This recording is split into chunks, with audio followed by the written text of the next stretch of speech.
Good morning, girls. I'm Dr. Kiran Deshwal, BZD Government Girls College, Shapura. Today, we will continue our story, Roots, composed by Ismat Chugtai. We left this story on page number 57, so open page number 58. Before beginning this story, let me sum up what we read in our earlier video, which I have shared on WhatsApp group and YouTube link. So, in this story, what happens? It deals with the story of two families, a Hindu family and a Muslim family. It talks about the inter-community bond. The time is partition of India, that is 1947, and the situation is very grim, gloomy, and it's a very emotional and sensitive story. It talks about uh, feelings. It talks about bonds which people of two different religions share with each other. So earlier, Ismat Chugte gave us a background what was happening at that time. At that time, there was a situation of uncertainty. Muslims and Hindus, both communities were confused. Where should we go? Which is our country? Which is our land? Because they were deeply rooted eh, at the place wherever they were living.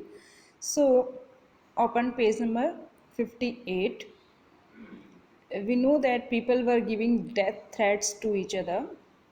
As the matter go out of hand, the police were called in and the few Muslim children on the spot were put into lorry and sent home. What was happening? There was little trifles or fights over Hindustan and Pakistan slogan. So wherever the situation broke out and took a big riots, the police arrived there.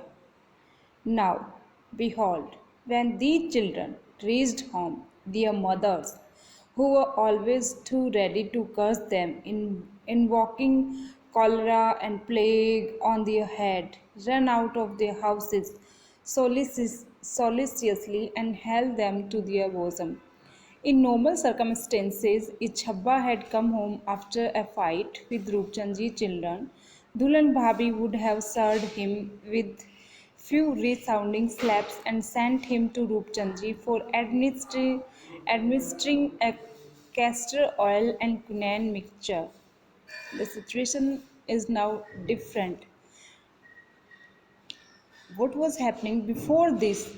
If there was a fight between the children of these two families, the elder used to rebuke them because they wanted to tell them that it is not good to fight with each other because you are brothers. But now when they came after the fight, their mothers were supporting them, so there was a change in their mentality and in their thinking.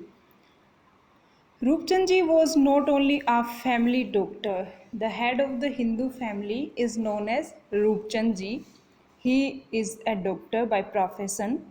Rupchandji was not only a family doctor but was Abba's long standing friend as well. So, the head of Muslim family is known as Abba.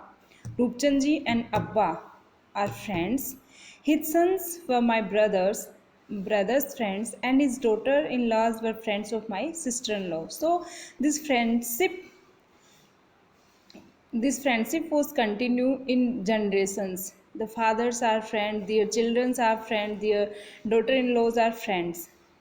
This close friendship extended to the children. The two families were so close to each other over three generations that no one had the slightest suspicion that the country's partition would rupture their relationship.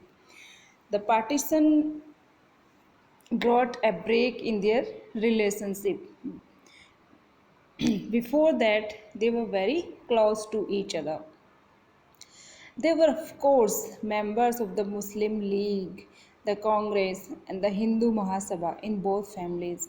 It's not that their views were also same. If they were friends, their ideology and views were different. They thought in different ways.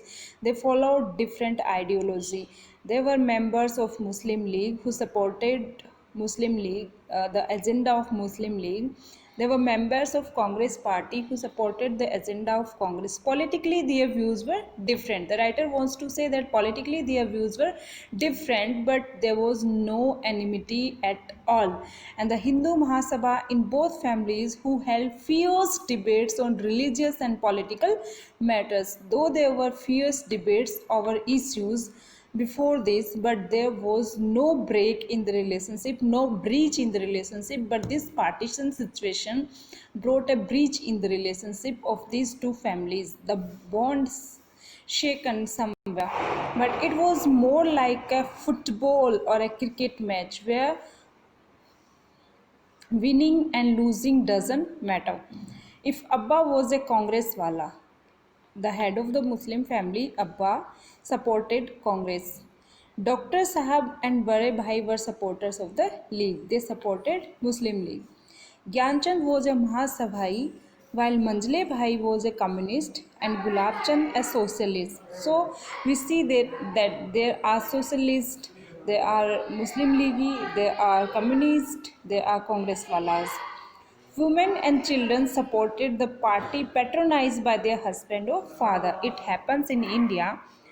Women and children follow the party which is followed by their husband or their father. When an argument ensued, it was usually the Congress supporters who tipped the scales. Abuses were hurled at the socialist and the communist, but they would both end up siding with the Congress. That would leave the League and the Mahasabha to act in unison. So, whenever there were arguments, they settled it by supporting each other. That would leave the League and Mahasabha to act in unison. They were each other's enemy, but invariably got together to attack the Congress. So we see that there was a bond, there was an understanding, mutual understanding was there, and there was no difference in thinking. The bond was very deeper. However, over the last couple of years, there was a groundswell of support for both the League and the Mahasabha. The Congress was in disarray.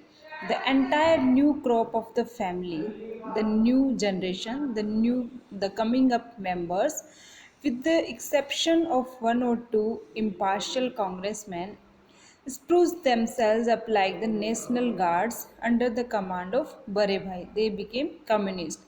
On the other side, a small group of Sevak Sangh was raised under Gyanchand's leadership. But this did not strain mutual affection and friendship. The writer wants to convey that though there was different ideology, the members of the family followed different ideology. They were the supporters of different political parties. Instead that there was mutual affection and friendship. They were friends. They showered affection on each other. They understand the problems of each other. They shared the joys and sorrows of each other. There was no enmity, there was no negative thoughts for each other. They were living happily together. But what happens after partition? After partition, their hearts divided, their minds divided, and there came a breach in their relationships. Uh, Page number 59. My Lalu will marry none but Munni. The Mahasabha Gyanchand would tell Munni's father, the leader, we will bring good anklets for her. There were talks about inter-community marriages also. They were so close that they want to keep the relationship continue by tying each other in marriage bonds. So My Lalu will marry none but Munni. The Mahasabai Gyanchand would tell Munni's father, the leader. They were also friends. We will bring gold anklets for her. Yaar, I hope they won't simply be gold plated. Bade Bhai would have a dig at Gyanchand's trade. So Gyanchand is from Hindu family. He is Roopchandji's son. He used to say that my Lalu will marry to Munni. Munni is Bare Bhai's daughter from Muslim family. So and there were jokes, funny jokes, and fun.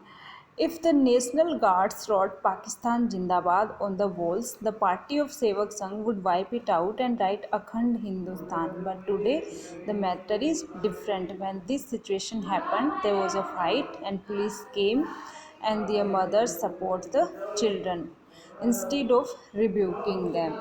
So the situation has differed now. This was the time when the formation of Pakistan was still a matter of jokes and jibes. At that time, a different country, the creation of Pakistan was just a joke, and now it has emerged as a country. The situation is very different. Abba and Roop Sanji would listen to all this and smile. They would make a plan for a united Asia. So we can know that the writer wants to say that before all this there was a unity, there was a feeling of unity, there was affection, there was emotional bonding, there was no tips, no fights, mutual understanding was there, and both families, though they followed different political parties, though they worshipped different gods, though they were the believer of different religions, instead they were together. They shared each and everything with each other, untouched by politics. Males used to talk about politics, they were the followers of political agenda and political parties.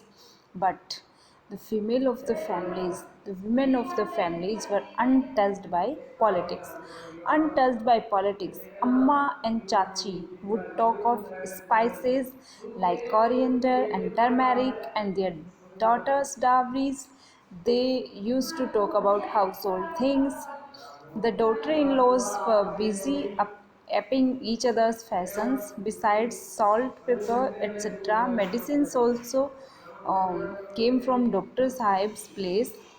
If one sneezed, one ran there. If anyone fell sick, Amma would make rotis thick with pulses and dahi vadas. An invitation would be sent to Dr. Sahib, who would arrive holding the hands of his grandson. So the writer wants to convey that there was a deep bond between these families. Uh, Materials were shared, spices were shared, and medicines were taken from Dr. Sahib. And whenever someone used to fall ill, Dr. Sahib was called, and nice food was prepared for him. His wife would say, "Don't eat there. Do you hear?" Then Dr. Saab used to reply, "And how would I collect my fees then? Because they are my friends. I don't take fees from them, but having dinner or lunch with them is the substitute of my fees. And how would I collect my fee then? Listen, send Lala and Chunni as well." So it was fun. "Hey Ram, you have no shame," Chachi would mutter. It was great fun when Amma fell sick. There was a dramatic situation when the wife of the head of Muslim family fell sick. "No, I will not allow this joker to treat me." Dr. Saab was very she would say, "But who would go to call in a doctor from the city when there was one at home?" Dr. Saab would come as soon as he heard of Amma's illness. He would tease, "If you gobble up all pulav zarda, how can you avoid feeling ill?" Amma would retort from behind the parda, "Everyone is not like you." So there was jokes were shared, taunts were shared between these people. The bond was very affectionate. Well, why make excuses? If you want to see me, just send word and I will be here.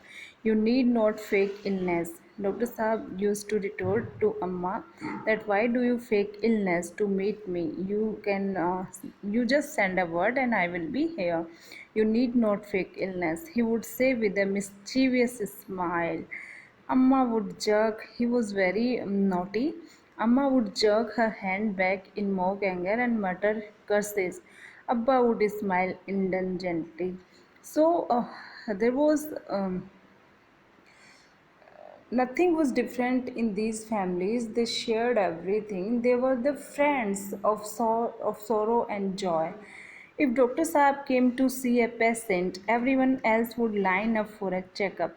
So the situation was very funny. And if one had stomach problems, another a pimple, others had either an inflammation of the ear or a swollen nose.